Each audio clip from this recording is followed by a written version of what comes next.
Hey everyone, welcome back. Today we're going to be going over how to properly create a task organization chart. So in an op order, the task org is one of the first things you brief. So it's really your first impression on everybody. So it's really important to make it look nice, neat, and obviously doctrinally correct. So we use this program called Mural. Some of you have seen these videos before, so you know what I'm talking about, but it's basically just a digital whiteboard, right? So you'll see it on my screen. I'm going to use my iPad here to draw these. One problem with Mural, it's hard to make things look super neat. You always want things to look neat when you're preparing products for op orders. So forgive me if it doesn't look perfect, but all right. So for this task organization, we're going to use a just an infantry platoon as the base for this. So you see, already got the infantry platoon symbol there.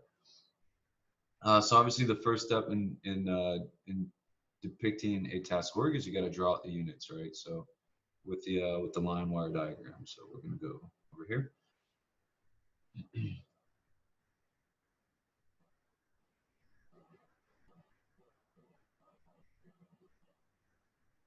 All right, and then your supporting elements are squads, so that's one dot.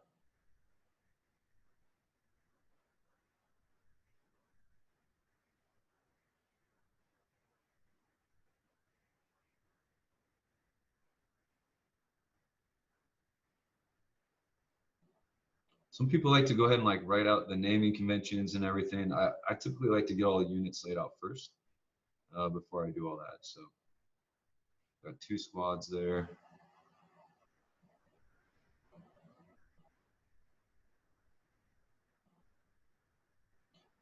Another thing is don't be lazy with this, right? So I know this is kind of sloppy right now. It's a little hard on my iPad, but you know, use the correct colors. Friendly is blue, enemy is red. So when you're making your task org, use blue. It's going to help it stand out and distinguish from the enemy doc temp that you'll do later on. So okay. So I got a basic infantry platoon laid out. Now we'll go through and do the naming conventions, right? So it's a common problem, I guess you could say. So naming conventions used to go like this.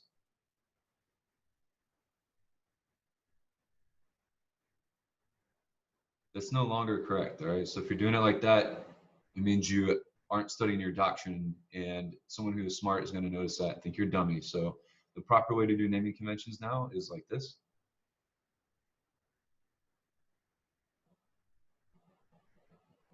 All right. So first platoon Alpha Company 218. Let's add it. If we're going to be doing it perfectly, let's add the infantry on there. Boom. All right. Now, I'm kind of harping on doing things correctly and not taking shortcuts. Typically, you want to each squad you want to label or name it fully, right, all the way through the 218. But typically, it's acceptable to shorthand it. So if this is first squad, this is first squad, first platoon, Alpha. Okay. Second squad, first platoon, Alpha. Third squad, first platoon, Alpha. And you can either do fourth squad. I typically go ahead and do weapon squad for this.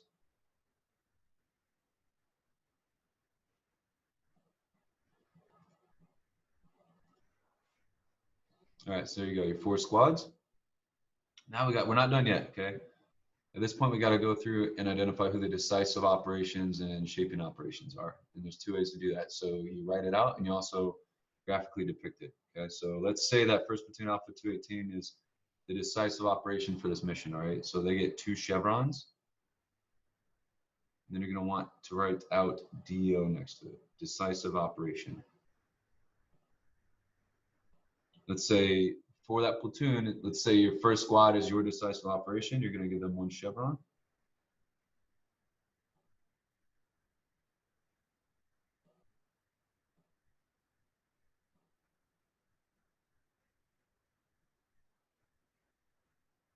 And again, write DO. Oops, I'm sorry. 2 chevrons, decisive op, 2 chevrons. All right, second squad is a shaping op. We'll give them 1 chevron. We'll call them shaping op 1. Third squad is a shaping operation, so they get 1. Now remember, there can only be one decisive operation, right? So once you've done the platoon is a decisive op in this scenario, and then first squad, right? So that means all the other squads are shaping operations. Okay?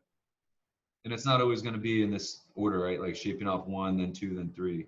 A lot of times, for me, I'll have my weapon squad be my shaping operation one. But, all right, and then we got to give weapon squad here a chevron. Boom. Okay, so there you go. Now we got the task org mostly laid out, but now we got to add in key leaders and key weapon systems. Okay. So typically for the infantry platoon, your key weapon systems are going to be your 240s, your javelins, your AT4s, and then key leaders, platoon leader, platoon sergeant. Okay. So again, we'll just kind of make this up. So for we'll say that first squad has an AT4.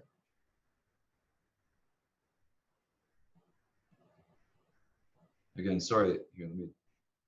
I don't want to put you in bad habits. So let me try to clean this up a bit. A lot of times you'll be doing this on a whiteboard, not digitally. Okay, so like here's an example. Like you should really take your time and make it look neat. Okay, like this isn't perfect, but it's pretty neat. If anybody sees it, if this was all laid out, like no one would probably complain about that, right? So take your time, make it neat. It makes a big first impression. So all right, let me try this a little bit better. Okay, so we'll say first squad has one AT4.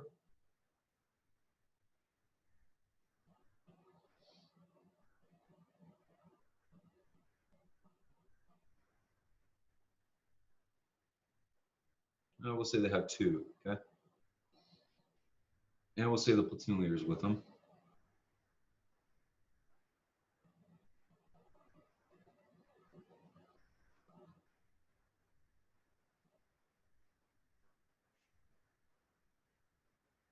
Second squad, we'll say they have nothing. Let's see, third squad, we'll give some love into, so we'll give them some AT4s as well. You know, we'll actually give them one javelin too. So let's see, AT4. Boom.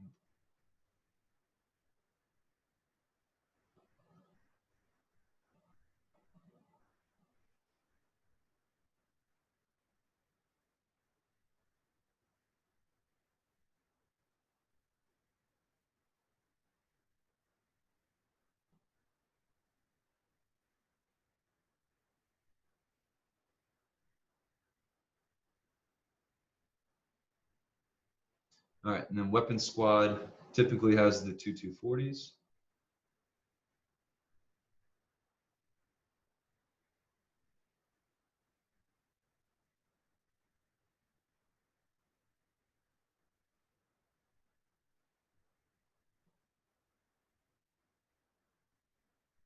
We'll give them the other javelin.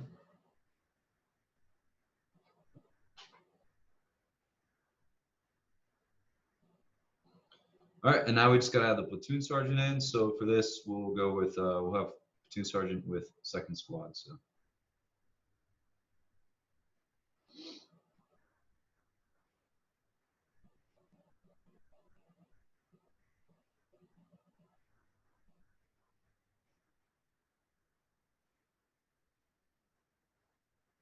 All right, so there you go. Let's see.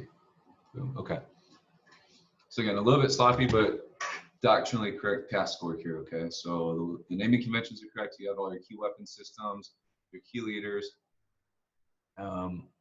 You have your decisive ops and shaping ops identified. That's it.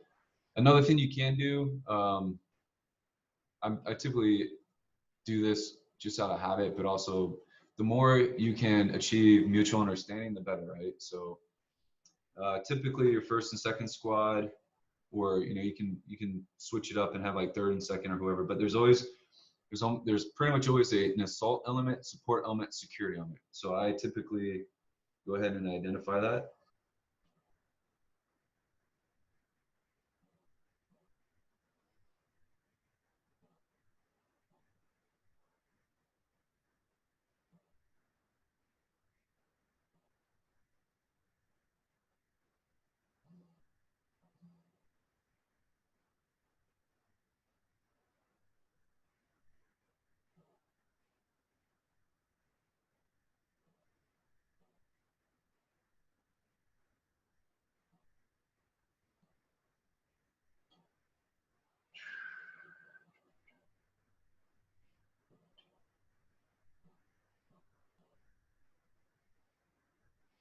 there you go. And then actually beyond that, I go ahead and put their tasks and purposes in there too for each of them. Okay, so that's not totally necessary.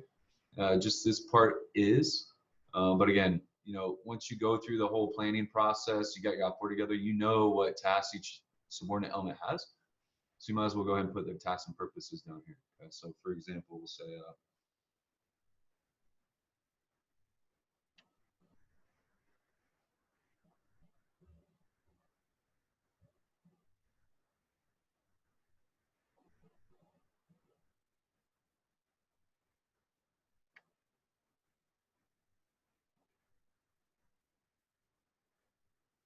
all right, so there's an example there. Okay, that's it. Doctrinally correct task organization. Again, make it look nice and neat. It's your first impression. Do it in blue, and you will be successful. Take care.